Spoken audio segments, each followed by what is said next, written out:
ज्ञान the treasure में आपका स्वागत है। और हम आपको बताएंगे कि जो महाभारत की जो कहानी बदल गई, वो कहानी एक्चुअली में कुंती के जन्म से जुड़ा हुआ है। उस रहस्य को हम आपको बताएंगे। महाभारत में कई चरित्र ऐसे हैं जिन्हें हमेशा से सवालों के घेरे में रखा जाता है। पांडवों और सूर्यपुत्र कर्ण की मां के रूप में कुंती द्वारा लाई गई कई निर्णयों को गलत ठहराया जाता है। जितने भी निर्णय लिए हैं उसमें से बहुत सारे गलत ठहराए जाते हैं। जैसे महारथी और दानशील कहे जाने वाले कर्ण को स्वीकार न करके नदी में बहा देने की घटना को आज भी अधिकतर लोग सही नहीं मानते हैं। जबकि एक गलतफहमी के कारण दंड के रूप में द्रौपदी का विवाह पांचों भाइयों से करवा देने के निर्णय को भी अधिकतर लोग, खास करके आधुनिक बुद्धिजीवी वर्ग द्वारा आलोचना की जाती है। लेकिन इन सब बातों से ऊपर उठकर गहराई से सोचे तो महाभारत के अधिकतर पात्र स्वयं पूर्व जन्म या बचपन में कई भीषण समस्याओं से गुजर चुके थे, जिसके कारण उनका व्यक्तित्व और कर्म प्रभावित हुआ है। कुंती भी इस बात का अपवाद नहीं है।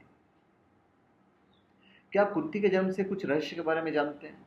वास्तव में आज भी कितने लोग कुंती का असली नाम नहीं जानते। इसका कारण यह भी है कि महाभारत पर बने टीवी सीरियल में कुंती के जन्म से जुड़ी हुई कहानी को विस्तार से नहीं दिखाया गया कहीं भी। तो हम आपको बताते हैं कि राजकुमारी कुंती के जन्म से जुड़े हुए कुछ रहस्यों के बारे में। यदुवंश के प्रसिद्ध राजा शूरसेन श्री कृष्ण के पितामह थे, जिनकी पृथा नामक एक पुत्री थी। शूरसेन के फुफेरे भाई कुंती भोज की कोई संतान नहीं थी। इसलिए शूरसेन ने कुंती भोज को वचन दिया कि उनकी पहली संतान को उन्हें गोद दे देंगे। फलस्वरूप पृथा शूरसेन की पहली पुत्री थी, जिसे कुंती भोज ने गोद लिया था। इसके बाद पृथा का नाम कुंती पड़ गया। एक बार कुंती के यहाँ ऋषि दुर्वासा पधारे और कुंती ने उनकी खूब सेवा की।